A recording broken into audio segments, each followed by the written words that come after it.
Hello အားလုံးပဲမင်္ဂလာပါဒီနေ့ကမင်္ဂလာလို့ပြောရတာမင်္ဂလာမရှိတဲ့နေ့ပေါ့နော်အဲ့တော့ငလင်သတင်းကဒီနေ့ည12နာရီထိမပြီးသေးပါဘူးဒါဒီသတင်းလေးကိုကျွန်မကအမီးရလာပြောပြပေးရပါတော့အဲ့တော့ည12နာရီထိငလင်ကမပြီးသေးဘူးဆိုတော့ကျွန်မတို့တွေတတိဝတိယနဲ့ညကိုအိတ်ကြရအောင်နော်အဲ့တော့လုံခြုံဆုံးကတော့ကျွန်မတို့က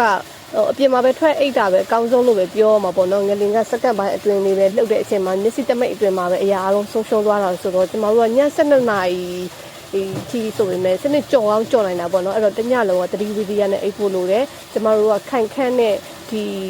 ဂရင်ဒီအောက်မှာဝင်ပြေးမယ်ဆိုပေမဲ့လို့လေကိုယ့်ရဲ့အစအဝါကြည့်ရင်ကြီးတယ်လို့ပေါ့နော်ခန္ဓာရည်မရှိတဲ့ဂရင်မျိုးဆိုရင်လည်းကျမတို့တွေကကိုယ့်အတွက်အန်တီမကင်းဘူးပေါ့နော်အဲ့တော့ကိုယ့်အတွက်အန်တီကင်းမဲ့နေရာကိုရွှေ့ပြီးအိတ်တင်ပါတယ်အဲ့တော့ဒီငလင်သတင်းနဲ့အတူကျမတို့အရန်တန်ဖိုးထားရတဲ့မိုးလေဝသပညာရှင်စုဆန်ကလည်းငလျင်နဲ့အတူဆုံးမသွားပြီလို့ကြားရတယ်ပေါ့နော်အဲ့တော့ငလျင်တိုက်ပြူတဲ့ထဲပါသွားတော့မဟုတ်ဘူးသူရဲ့ယောဂအခန့်ပေါ့နော်ယောဂအခန့်နဲ့ဒီငလျင်ရဲ့တန်ကိုမခံနိုင်လို့သူဆုံးပါသွားတယ်လို့ပဲပြောရမှာအဲ့တော့ဒီငလျင်တန်ဆိုတော့ကို့မှာမိဘတွေကိုယ်တိုင်ရောဖြစ်ဖြစ်ကိုယ့်ရဲ့အတိမိတ်ဆွေကိုယ့်ရဲ့ဆွေမျိုးတွေမှာနှလုံးယောဂစီးချိုဒီလိုမျိုးယောဂအခန့်ရှိတဲ့သူတွေဆိုရင်သတိထားကြပေါ့နော်သူတို့တွေကိုဆေးတွေပါတိုက်ထား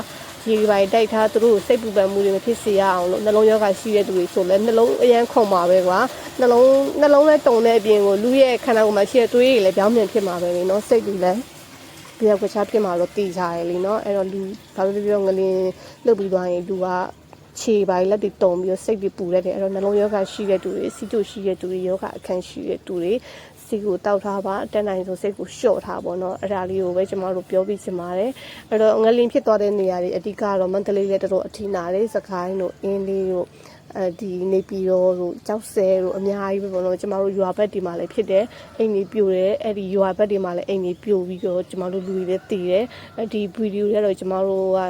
ဗီဒီယိုတော့မရဘူးပေါ့နော်ဒီရွာဘက်တွေမှာဖြစ်နေတဲ့အရာတွေက line ပေါ်မှာတော့တက်မလာဘူးဒါပေမဲ့လို့မြို့ပေါ်မှာဖြစ်တဲ့အရာတွေပဲ line ကရတယ်ပေါ့နော်ကျမတို့နယ်ဘက်တွေမှာဆိုရင်လုံးဝ line များတဲ့အတွက်ဗီဒီယိုလည်းတက်မလာပါဘူးလူတီလည်းနဲတယ်ကဲဆယ်မဲ့သူလည်းနဲတယ်အသက်စိုးရင်ရတဲ့ကလေးတွေလည်းအများကြီးပဲရှိတယ်တချို့ဆိုအိမ်ကနှစ်ထပ်မဟုတ်တစ်ထပ်ထဲဟုတ်တော့မှအိမ်ပြိုကျလို့ကလေးတွေကနေကင်းဘက်ဆိုတော့အိမ်နေအချိန်မှာငယ်နေလို့တော့ပြုတ်ကျသွားတယ်လို့လည်းရှိတယ်